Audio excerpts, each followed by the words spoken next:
In this video, we strive to remain spoiler-free, discussing only story and plot elements from the books relevant to what has occurred already on the show. When necessary, a spoiler warning with a countdown will be given. Hi everyone, I'm Rebecca. I'm Max. And I'm the Geeky Hippie. Welcome back to What the Adaptation. We're the YouTube show that, reviews adaptations from one form to another. This week, we continue reviewing The Witcher from Netflix. We're looking at episode 3 of season 2. What did you guys think of that? Oh, this episode is called What is Lost, I believe? Yeah.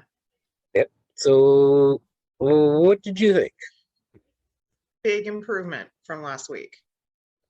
Even though I wasn't here to talk about it. I like this episode quite a bit better than episode 2. We missed you last week. I found it was significantly less boring. Yeah. Okay. That was my chief complaint about episode 2. It was just boring. It was it seems a little bit fillery. And didn't have much to do with the book. No, not at all, for sure. Episode 2 was for me, a flop. Yeah. You know, it's kind of like seeing Justice League or something like that. Either version of Justice League. Come at me, people. Ooh. Come on, Snyderverse. Come at me. What about you? Did you like this week? I like this week. There's a lot of fun stuff. A lot of stuff brought into this episode from elsewhere within the series. Some mostly lines of dialogue like they've been doing the entire time. You know, taking a line from this character and giving it to this character in this situation, but it still works. Yeah. And if you're watching and you've read the books, you're like, I know that line. I know that. I remember that. You know, it's just lots of little things like that. But overall, I pretty much like this episode. I'd give it thumbs up, definitely. Yes. Get like a classic training episode for Ciri, which it can be overdone, but I tend to enjoy it. It was well done. I liked it. There was one shot in the training montage, a sequence that I just really liked. It was when she was still trying to go past, I think it was still going past the 3 pendulums. And it was one of the times she went past and she gets knocked down and the camera stays with her all the way down until she lands on the ground. And I'm just like, that was a well pulled off shot. Yeah, it was cool. Because to keep the camera on her at the same speed she's falling was just great. I just thought it was great. And it just wonder how many bajillion times she had to do that. Probably a lot. And I bet Freya Allen probably did get bruised up. Yeah. Doing 100%. This episode. I'm sure her stunt double probably got more bruised up, but I'm sure Freya got some. Yeah. Which just makes sense, you know. All right. So, changes from the source material. Ones that we liked or didn't like. Who wants to jump in? Glenn, you want to start us off? I don't know if I'd say it's all changes. There are scenes that are added. I like both scenes in the pool room, both with Yennefer by herself and then with the 3 other women coming in. And I was happy to see Sabrina come back, you know, who she was at Arethusa with, and we thought died when she fell off the battlement. Right. And she looked kind of dead, but yeah, okay. Yeah. I always love when Triss is on. I actually think I like Triss more than Yennefer right now. I just adore Triss. And I don't know who the other woman was. I didn't catch her name. There's another one whose name I didn't know who that was either. Yeah. Yeah, and so I like that when the 4 of them were in the pool room, and then I like the scene a little bit later where it's just Yennefer and Triss talking. I like that scene too. And it just, I really enjoyed that. Some of the other stuff, like we were saying, I enjoyed the training montages. Well, not even really montages, but the training sequences, right? Which are a change because it is. It seems the obstacle course is taking the place of, what do they call it? The killer, the path that they run, the Witchers run, and that's where Triss first saw Ciri running it. Yeah. When she was surprised to find out that little Witcher was a girl. So those are the changes, I guess you could say, that I liked. And I'm going to jump a little bit ahead of myself. There's not really much I don't like amongst the changes. Yeah. Even though it's continuing the path for Yennefer that I don't like. I don't like seeing this storyline progressing for Yennefer just yet because this isn't what kicked it off. But it's what it feels like. It feels like it's running her later storyline. I'm trying to be as vague so I don't mess with the books. I mean, you're going to know something bad happens to her, but that's books. It feels it's the wrong time, in the wrong place, in the wrong catalyst. So at least that's how I feel about it. As a change. I'm not sure how I feel about like changes with Yennefer's story overall, but I will agree that like I liked it in this episode. Like the choices made sense, I think, for her character at this point. Like how it's going to impact things later, I don't know, and maybe it might end up being a problem. But I think for now, it was making sense to me. Like the choice she makes at the end of the episode, I get it. I think it makes sense for who she is. So yeah. In the book, she goes blind after Sodden Hill. I just caught that this afternoon. That one line where it mentioned after. I didn't remember that. And they all got healed, but she mentioned she was telling somebody, and I was blind, and then they healed us all, including Triss and everybody. Either that or it was Triss talking and mentioned that Yennefer went blind. Okay. So it's interesting then that because they could have, if they'd wanted to. I mean, obviously a lot of what they're doing here is like giving her more of an arc for this season, because if you look at like what she does in Blood of Elves, I mean, she does come in like, and she has some plot, but there isn't necessarily an arc for her. She's got some plot, but no arc, I think pretty much in that book. And so I got a question. Giving her more of an arc. Yeah. Since the Dark One has shielded Yennefer, what are her and Lan going to do now for season 2? Exactly. I was totally thinking that 100%, right? Like absolute Moraine parallels, for our Wheel of Time fans, because you give a character who is important to the plot, but at this point in the plot doesn't have a really well-defined arc, and and she's a powerful magic user, and you take away the magic and you see like what happens. So that's it's funny. 100% what I was thinking. This actually aired before they got to that point in Wheel of Time, though. So it was before any fans out there want to think otherwise. It was probably entirely written separate from each other in isolation, and neither group of writers probably knew what the other group of writers are doing. 100%. There's no way that one could have influenced the other with the time. Henry Cavill clearly knew. Yeah, but I don't know if he's saying he's like some kind of a Wheel of Time insider that we don't know about. No, I think he might have. I think he might have give some hint. I just think we should start some rumors now that he's like, secretly involved with the Wheel of Time, just for fun. Yeah, I mean, he's clearly trying to become Robin. So. Oh, Robin! I see. I would have gone with Moradin myself, but okay. Maybe. I mean, long term. He might. Since they're not worrying about height, I'd actually say Torm Riatan. I'd like to see him fight Randall Thor just before Pat and Fane comes out. But back to like the changes. You pretty much covered them all at this point. The intrigue side of things with Yennefer and her being kind of like dismissed by I want to call him Dickface. Stregobor the shitty. Stregobor the shit is what I wrote him in the notes. That's 100% what he is. He's the worst. Anyway. And like, I want to say from where I was reading in the book is like, isn't Yennefer and Ciri at that location, or is it a different one that she's training at? Different one. Oh no, it's just Ciri at Kaer Morhen. No, I meant later in the book. When Yennefer is training Ciri. Ciri. Yes, it's not a Ratuza. No, that's never. I think what place it was.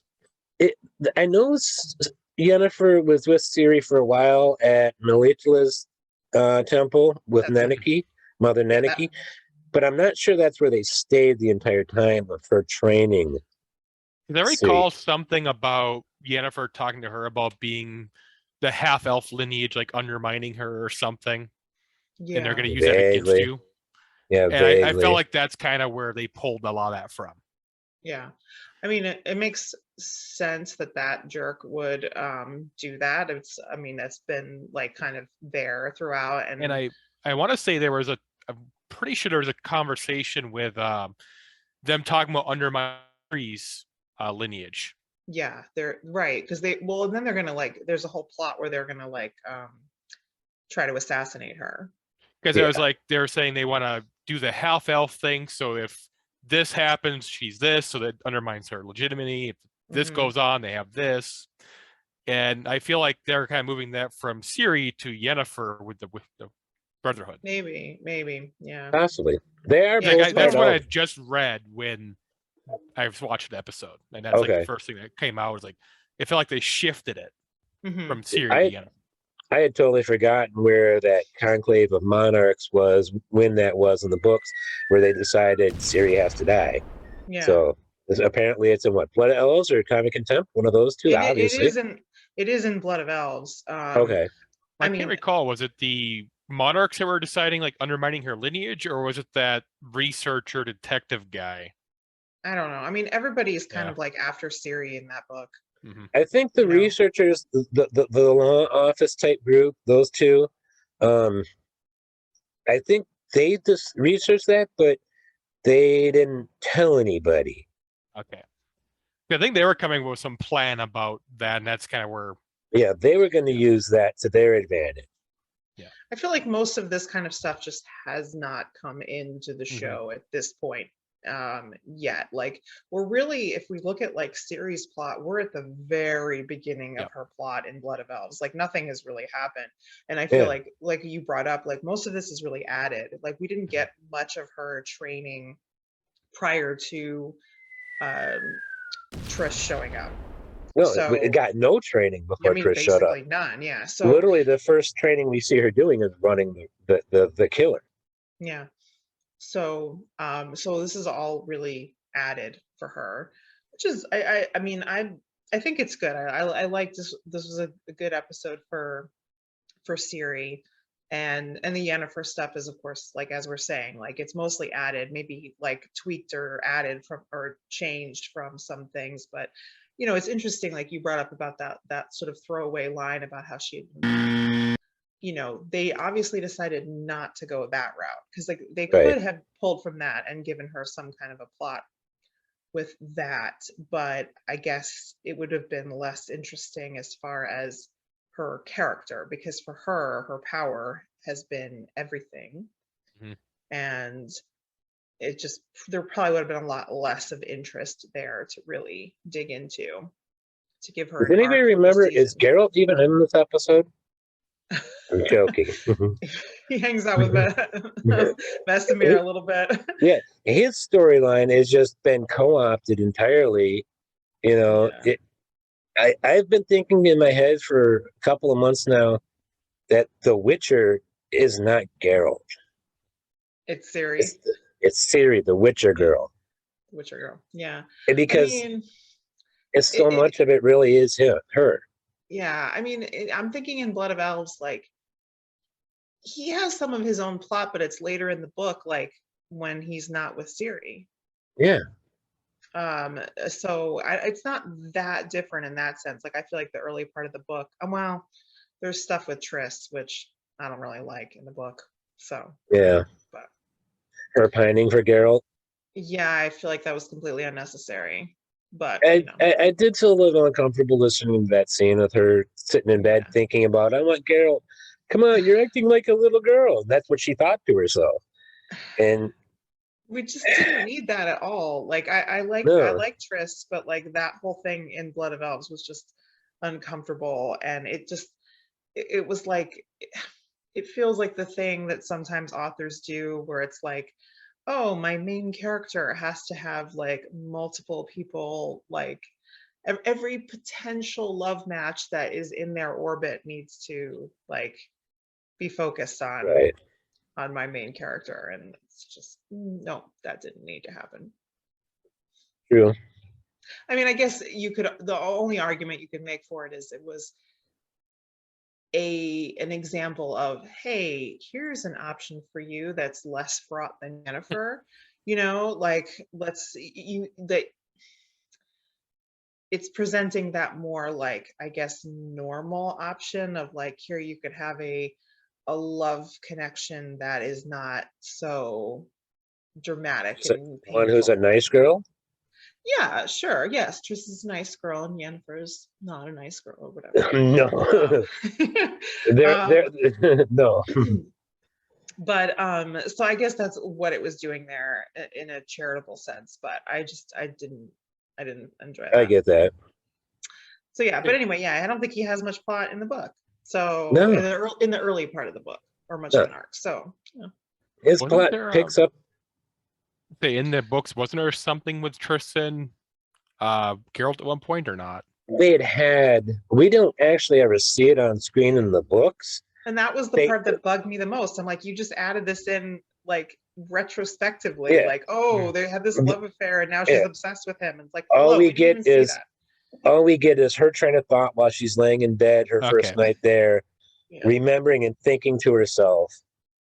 And I mean, it was a lot of exposition, but it did sort of solidify in a lot of ways her personality. And you have issues that I don't have so much an issue with her liking Geralt in that way, but still valuing Yennefer more than she values the idea of any kind of even just physical relationship with Geralt. Yeah, I mean the friendship aspect is good. I don't mind that part of it. Yeah, I do think Triss is a little bit lonely, but yeah, sure. In the video games, there's basically like Team Yennefer, Team Triss. Yeah. And in the games, he's kind of a man horse, so. Yeah, he is. He's a bit of a slut, from what I understand. I think there's like half a dozen characters he can sleep with. Yeah. Something like that. Well, he doesn't seem very slutty in the show, so that's interesting. Well, I mean, no. I mean, we do see him with Yennefer twice, I think. Yeah.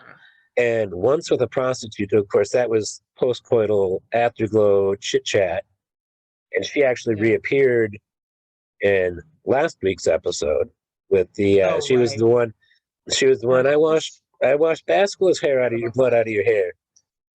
And she was the one that yelled at Lambert for being an idiot running into a girl's room waving a sword. Yeah.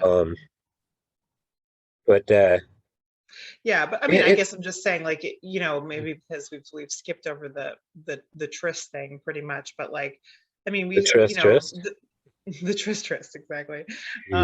Like, I mean, we see him with Yennefer and we see him with I mean, sorry, I'm blanking on her name. Very first episode of the show. I don't remember. I can't think of it. But you know who I'm talking about? Yeah. I picture. Yeah. Yeah. Anyway, I'd have to go back and look. I think that's Max's job. Has feelings for those two at least, right? So I mean, I don't think he's Renfrey. Yes, Renfrey. Thank you, Renfrey. I forgot about her. He's with Renfrey. I feel like he does have there's some feelings there, weirdly, even though they don't know each other that well. And there's obviously feelings with Yennefer. Yeah, I don't know. The prostitute, whatever. Yeah, he's an extremely emotional person. Yeah, despite the fact that witchers don't have emotion, which we've talked about that's them. You think it's them pushing that idea forward that they don't have emotion, and I think that's a good possibility. You said something like that once, that you think that they might spread that. They could. I don't know. I mean, because they also get a lot of prejudice, I think, for that reason. So I don't know I'm not sure, but I just don't buy it. Yeah. I just don't think it's true. I mean, obviously, it's not true with Geralt. We don't have a huge sample size. There's not that many of these witchers left. Yeah. I'd put it more as a training thing over an actual physiological. Mm-hmm. Yeah, I could see that. But definitely the witchers we see at Kaer Morhen, they're all pretty emotional in one way or another, whether good emotion or bad emotion. I mean, is it like a Jedi thing where it's like they try to train this out of them, but it doesn't really work? you know? Possibly. That might be what it is. I do know everybody just loves picking on Lambert, fella. Yeah. I mean, what do you call a witcher with no brains? Lambert. Yeah. And when Siri said that, I almost did a spit take the first time I saw her say that. That was good. Yeah. Good timing on her part. Well done. Witcher jokes can be fun. Yeah.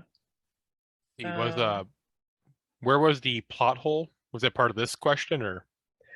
Yeah, plot holes. If you they've see any plot changed holes, something that you think might lead to like a plot hole or whatever. The only plot hole I could possibly see, we have that whole Yennefer no magic thing.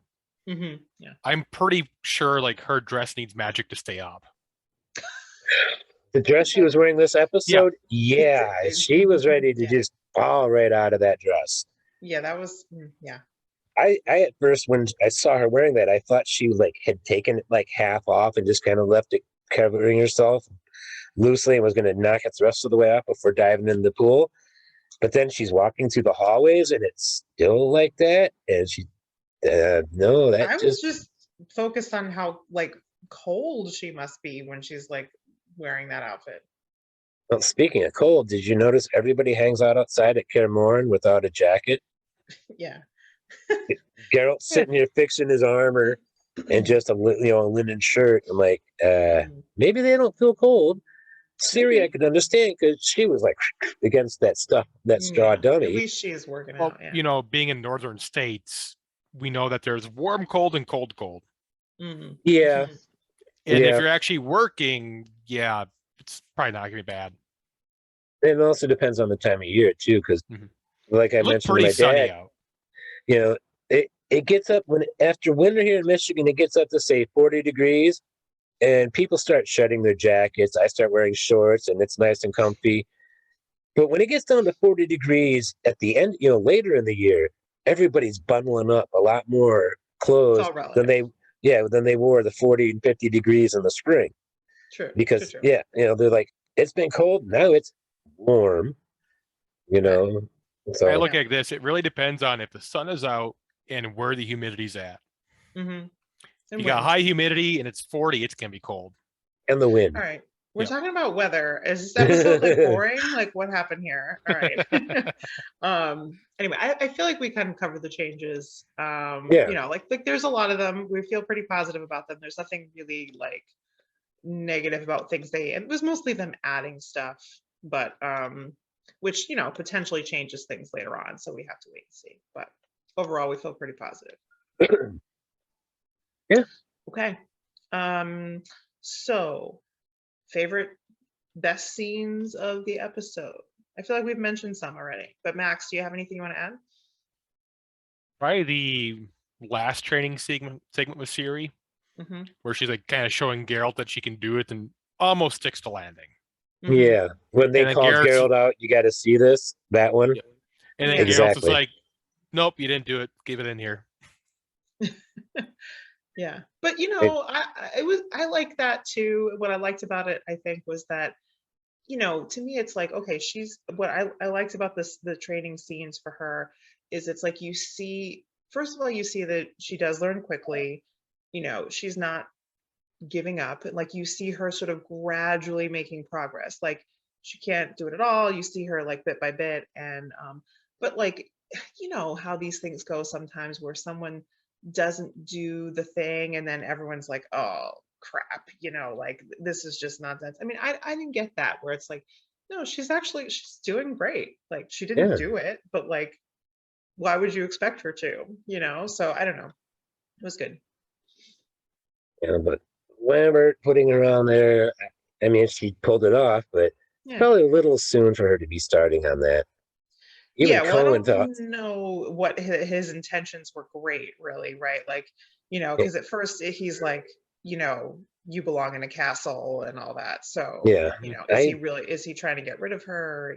I don't know. And surprisingly, I dislike TV show Lambert more than I dislike book Lambert. I don't remember book Lambert, so he's there. I know he's there, but like he doesn't stick in my mind. I'd put his intentions, like you said, as like belongs in the castle is how it started. Yeah. And then it went to get me a beer. Let's watch this. Yeah. Yeah. Yeah. I don't, so it's not like he's not like dead set against her or anything, or he's going to do anything to try and get rid of her, which is again a nice thing. It's not, we're not over exaggerating the antagonist, you know. It's like, you know, he is an antagonist. He has doubts about this girl and blah blah blah. But for some reason, he thinks that Ciri is the reason why they lost Eskel. Because at the beginning of this episode, there's that little argument. She cost us a brother. The only person they lost was Eskel, and Ciri had nothing to do with that. Yeah, I don't get that either, really. So I that was a line that I'm like, what's that about?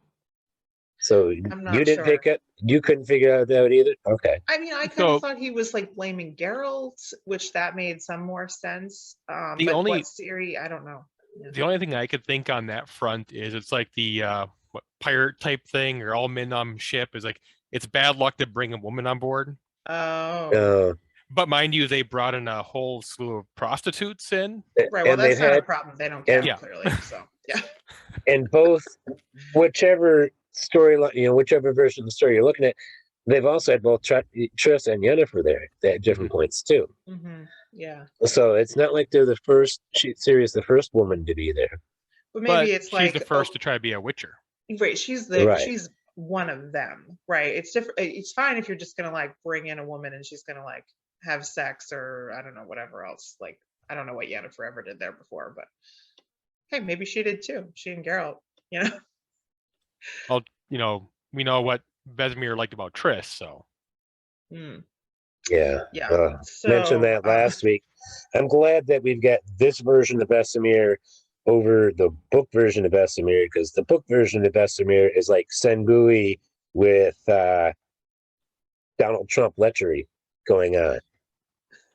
Maybe not that bad, but not that bad. No, that's nothing that bad. I was trying to think of Hugh Hefner lechery. That's what I should have said. Hugh Hefner lechery. I just say the creepy uncle. Creepy uncle. Okay, creepy uncle. Yeah, I mean, wanting to get a kiss from her and then patting her behind. I'm like, no, Vesemir. No. So I'm not a big fan of book Vesemir. No. I like him on TV though. It's fine. I picked the same scene, the obstacle course. It's the first one I wrote down where, you know, she made it almost all the way through.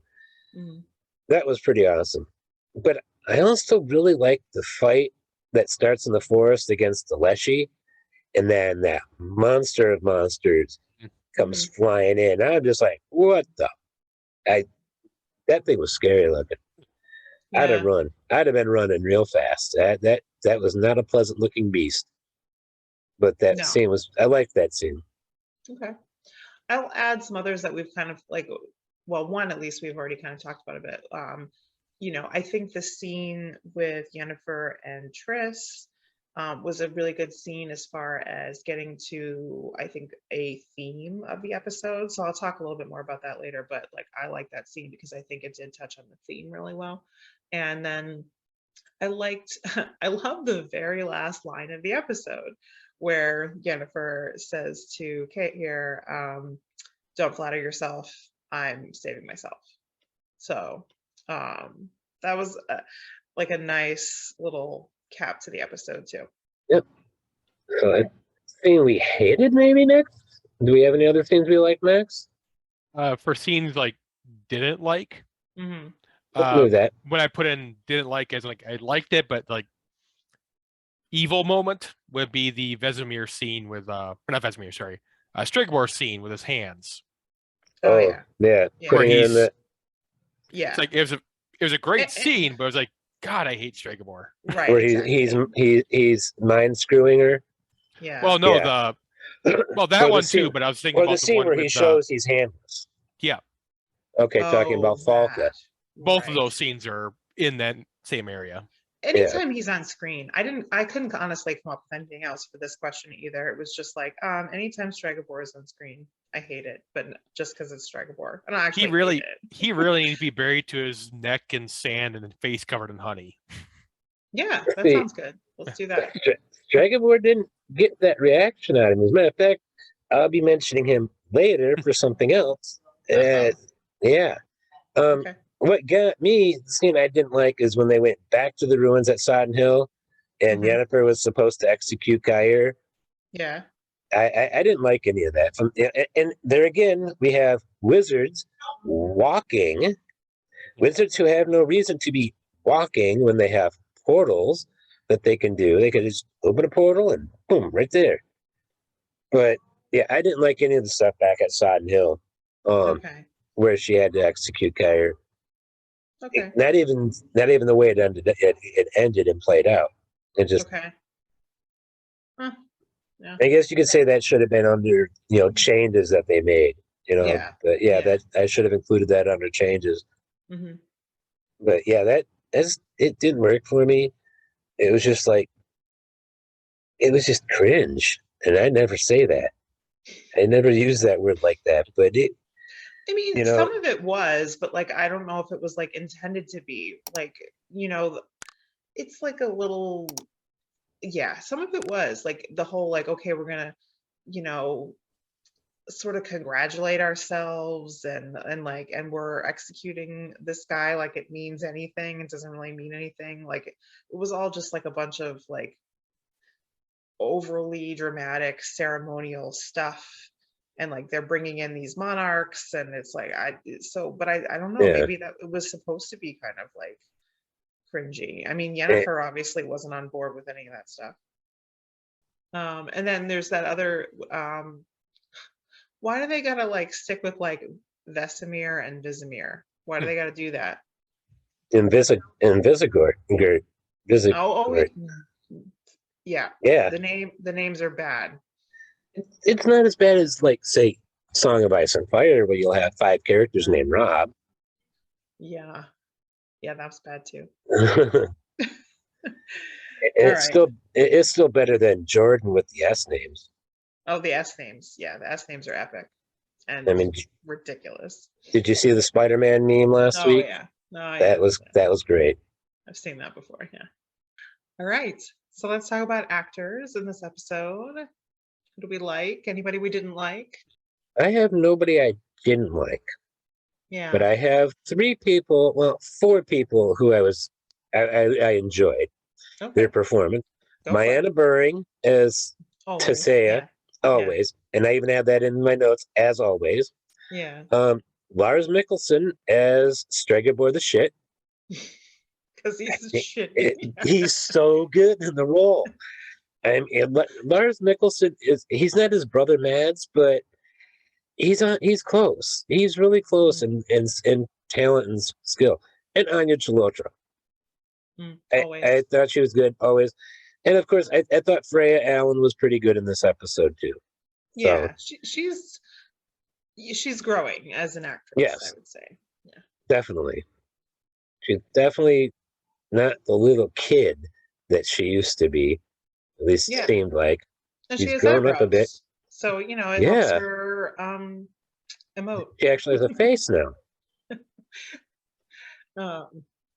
Yeah. No. I'm trying to think if there's anybody else, like, because that's a good list, like you've got it pretty well covered. I mean, I hogged them to myself. Yeah, that's fine. I'm cool with that. For like not liking characters, disliking, I can't go like badly acted disliking. I'm going to go with like Dark Friend as, the actor for Stregobor. Yeah. I mean, right, because he makes you want to punch him in the face. Oh, 100%. Yeah. I would like to get him and I can't remember the character's name, but Tyrion's father in the same room. Oh yeah, yeah. Which father? Which character? Tyrion Lannister. Tywin Lannister. Oh, Tyrion Lannister. Okay. Yeah. Get Tywin and Stregobor in the same room and see what happens. I'll hang out with Charles Dance's character first.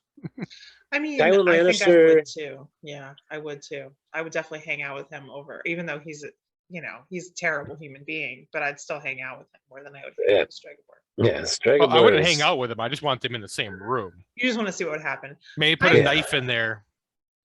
I think Tywin's smarter. I'm just gonna say. Yeah. I think he's smarter. I don't know. I mean, Stregobor might have a better education, but yeah, Tywin is more devious and clever. Got some magic and stuff. Whatever. I mean, I guess. He's good at He's illusion. also a few hundred years old too. Yeah. I guess I don't really know how great he is with magic other than illusions. Like he's good with that. That's all I've seen him do, really. Aside from actors, that brain dip he did on Yennefer. Well, that was creepy as hell, but and apparently he got the idea from Tisea, so she doesn't come out looking great on that either. But on that note, this isn't really about actors, but it was just something I was going to mention. I was glad at least that him doing that was not it didn't actually lead to him finding out that she didn't have magic, that she'd lost her chaos, that we actually find it out, or well, it's actually said in a later scene with Tisea where she figures it out. And so I don't know, I was glad about that because it does sort of make that whole choice on his part, why did we have that scene necessarily, what was the outcome of that?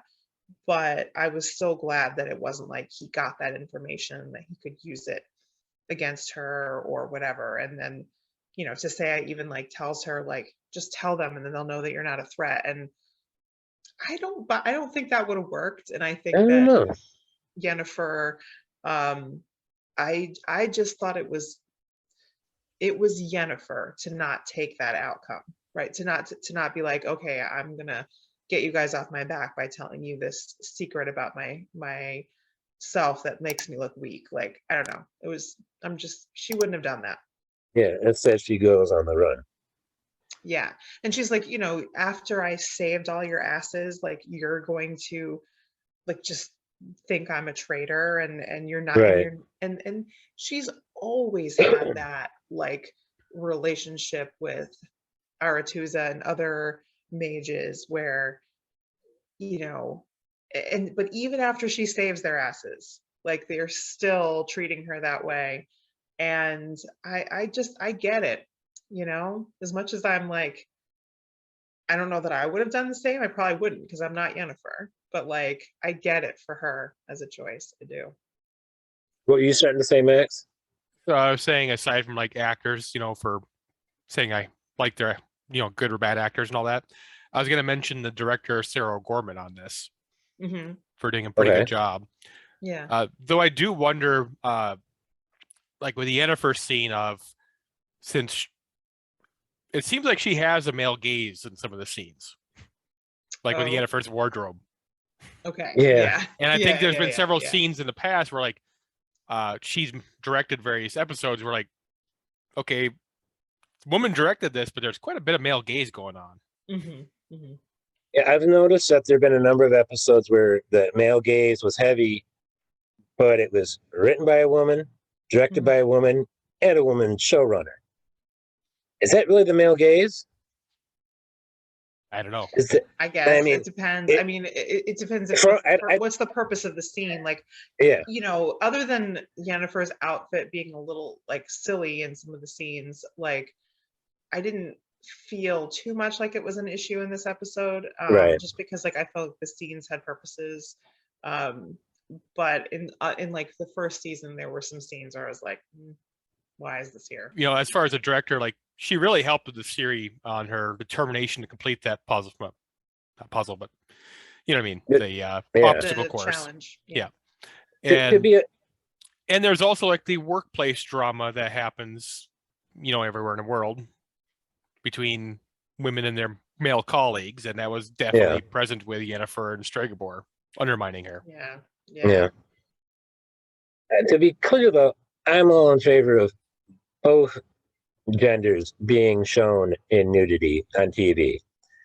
Sure. I fully supported it when was it Rome did a shot where it lingers on a male's groin and then slowly pans up, and I'm like, fair is fair. That too often. We don't. Fair is fair. It was a character it was a slave in Rome being given to one of the women characters, the noble women, because she'd gotten into a spat with one of the other noble women, and the other noble woman was trying to make it up to her. Here, have this guy. In that case, I'd say you might like Spartacus, but that one's pretty hard to say. I watched the very first episode of Spartacus, and it did nothing for me. Come at me, people. So I don't know. I have nothing to say. I haven't seen yeah, I'm just a little disappointed we haven't gotten the same amount of nudity on the guys, the show. It's not that I want to see it, for myself. It's just fair is fair. Fair is fair. Show them off. Season 3 Dandelion. it. Make the entire audience dandelion. He at that point he's like 60 and has nothing to lose. Yeah, we're not quite there yet with dandelion. We never even hit 50 years. 50 years old with dandelion. You can't rush things too much at this point because he'll do a shadow puppet show. And Dandelion's age actually becomes not really a plot point, but like a joke point or like a dialogue point at a later point. Was it later time? He's aging because he's hanging out with like Geralt, Yennefer. No, it's the book he's writing. It's the book he's writing. Yeah. And Geralt says you can't call it that yet. So yeah, and I had no worse performances this week. No, I Nobody got that ignominious honor. So how about you, Max? Did you have you gave your worst with Striker Boy? Yeah. If we're gonna mention Striker Boy as being a character we didn't like in the episode, I really don't like Lambert. I really don't. Like, yeah. I don't like him either. The other Witchers back at Kaer Morhen, cool. There's some of them that just seem to have disappeared since last week. Yeah, we don't have very many hanging around now, do we? Like, I did not see the East Asian looking guy that was there. You could see him sitting on the bench right behind Geralt at one point and see him around the hall a few other times. I don't remember if he actually got a line of dialogue or not. But it's the first East Asian looking actor I've seen. He looked East Asian, at least, that I've seen on the show. I've seen everything else, but nobody from the East Asian later. Okay. I mean, there's a lot in Kaer Morhen still to go, so. Yeah. I think we see more of the other Witchers near the end of their time in Kaer Morhen. Okay. So, that's it for me on actors and characters. All right, so let's go talk about our themes. I guess I can start on this one. So for me, the theme that was, I think, most present in this episode, and I don't necessarily think this is like drawn specifically from the source material. I feel like this might have been added a bit, and it kind of goes in with the title of the episode too, What is Lost. I think there was a big theme in this episode about like, how do you move on? How do you try to make a purpose, for yourself after something has been lost? And I think you see that especially with Ciri in this episode, because she is trying to have a new identity. She's not trying to be Princess of Sintra anymore. She's trying to be something else. And then, of course, Yennefer, and the conversation that Yennefer and Triss have, because Triss as well, she, her self-identity has shifted since her injury. And she kind of articulates it most clearly, so she's the one saying it out loud, but we as the viewers see it, resonating with Yennefer and the decisions she makes at the end of the episode, and then what Ciri's doing. Maximus? So, I think of a good way to put it, but like I was thinking of kind of a combination of stubbornness, perseverance, and determination all kind of rolled into one, because we have the whole Ciri trying to beat that obstacle course as it's beating her. You have the stubbornness of that with Lambert, of the girl doesn't belong here. You have Vesemir's stubbornness on trying to determine what killed Lambert. What's his face? Eskel.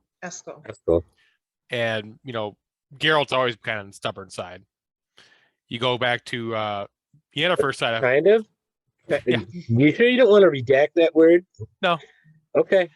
You go to the Yennefer side of things, she's stubbornly trying to get her magic to work with no avail. You got Stregobor being a hater's gonna hate. And well, him, if you want to like call it stubbornness, I mean, he just has like some like prejudice, racism, whatever you want to call it, that like drives him, and I mean, he's never gonna let that go. Yeah, I call it stubbornness, kind of like Lambert's stubbornness towards Ciri at first. Yeah. And like that's kind of like an on-running theme in this episode, I think, is just that stubbornness of, Nynaeve needs to be here and box some ears. So, right, she can teach them a thing or two about stubbornness. Bump them with her stick. Bump, bump. Well, the first one I'm going to address, I phrased it in a different way, and I took a line from the dialogue, but it's pretty much what Rebecca was talking about. It's pain. Mm-hmm. Being in pain. I mean, we've got Yennefer in pain. Kasea's still in pain. Even Sabrina. And she referred to Sabrina's bruises, referring to her being in pain. Kasea is in pain over the, before Yennefer showed up. She was in pain over the, the loss of Yennefer. I mean, you could see her when she was writing the name on that card for the engraving. Francesca, the Elven Queen, she's in pain over the situation of the elves, the plight of the elves. And even Ciri, who's still in pain over what happened to her during the escape, the loss of her family and all her loved ones, but what happened to her and what she remembers happening to her when she escaped Sintra. And she doesn't remember all of it. But what she does remember, it's still, it's caused her lots of problems. And then there's the other theme that always seems to be there, and that's racism. Yeah. Racism. Although in this case, the true appropriate word would be speciesism. Speciesism. Still trying to get a linguist to tell me what the version of species is to what as race is to racial, because then it would be special. Mm. Well, that's how it would be spelled. It would look like special. I would think it would be special, but there is no actual word in the language that quite it elicits, what it would be, because, they're species. Elves are not the same race. They're different race. They're different species. So, right. And the elves on the show have their own races within the species of elf, because we've seen dark-skinned and light-skinned elves. Or so, I mean, if they make any sort of distinction on that, I'm not sure if they do. But yeah, neither do I. And there's no distinction in the show with the human characters between race. I mean, Sintra, the master at arms, was that big fat black dude. He's like that big dude. Wow. She was like, she was, he was her, Queen Calanthe's, right hand man, main advisor and military commander. So I don't think I'm gonna tie some of that in with mine, because I think, like, if you talk about what's happening with like Francesca and the elves in Sintra right now, or they're joining sort of with Nilfgaard. I mean, that is them trying to sort of forge a new identity for themselves as well, like move forward. I mean, they think of everything that they have lost, and they're taking an opportunity now to try and like sort of rethink, their role in the world. And she, Francesca in particular, is trying to, sort of carve that out and have the elves take on a new role. So I think that fits in with that theme, right? Like, they've lost everything, but they haven't stopped trying to find a place for themselves. And it's part of why I understand why they dropped the scene, but I've come to realize that one of my favorite scenes in Blood of Elves is right there at the beginning at the oak tree, Bleobaris, the seat of friendship, where Dandelion plays that, his ballads, and then everybody starts talking about it. And the Druids, like, and they start arguing and start getting all racist. And the druid comes on, peace, peace, stop that, we're all one. This tree's been here longer than any of us. I really like that scene. I've gone back and listened to that scene just a number of times, just because that scene is something about it I really like. But Well, I've missed in the Gillian book so far in this season, so yes, I think we get him next episode. yeah, it's next episode. Redanian intelligence. And going by the books, I didn't realize reading the books until the first time I was listening to Blood of Elves. So that makes sense that would be his episode. But yeah, I really like that scene there at the tree, and you get to see that. And then a little bit in this episode, it's not just the humans who are racist. The dwarves are racist. The elves are racist. I don't see that the gnomes and halflings are racist so much, other than the fact that at the run of the tree, Sapkowski specifically describes them all being in their own little groups, not like intermingled. And the only ones who intermingled are the children, because children don't know racism until they're taught it. And it was that like I said, I will say that every episode you could probably assume racism was a theme. It's the theme through the whole book. Like I said to Max and Jen last week, I think that was his overall arching theme of the entire series. Mm-hmm. So I wanted to mention that Francesca and Fringilla and all them, I pretty much forgot they had a part in this episode until you mentioned their names again. Yeah. It's like it was like 5-10 minute scene tops. It's not much. Yeah. No, and Frangilla's still wearing a terrible dress. Her outfits do not really work very well for her. So bad. As far as Frangilla goes, like the elf plan they come up with trying to get them back to Nilfgaard, I always felt hers was more of a opportunistic for her rather than actually helping the elves. Yeah, I don't think she really cares. Yeah. And then I don't believe the King of the Elves. I don't believe the King of the Elves this episode, was he? Philivandrel? Yeah. He's been demoted. Like he wasn't there? No, I'm saying, was he there? Not this episode. Yeah. No, he was. He was in this episode. He couldn't remember if he was. Appearance. Yeah, he was. Yeah. And I want to say Francesca had at least 2 scenes. Yeah. And one. I want to say if he was there, he was like scowling in the background, like not liking the plan. Yeah. And if you go to like the books, it kind of goes back to Geralt and him, and what Geralt had told him would happen. Mm-hmm. Yeah. And like she's kind of doing what Geralt said he needed to do to survive. Mm-hmm. So, all right. I think that's it. Well, thank you, Max, and thank you, Rebecca, for joining me on this incredible journey. And thank you, audience, for watching. Please leave a like, a subscribe, and leave us some comments. We will return next week with episode 204, Redanian Intelligence, continuing our coverage of The Blood of Elves being adapted to Netflix. Thank you very much. Have a great night, and don't forget to be awesome.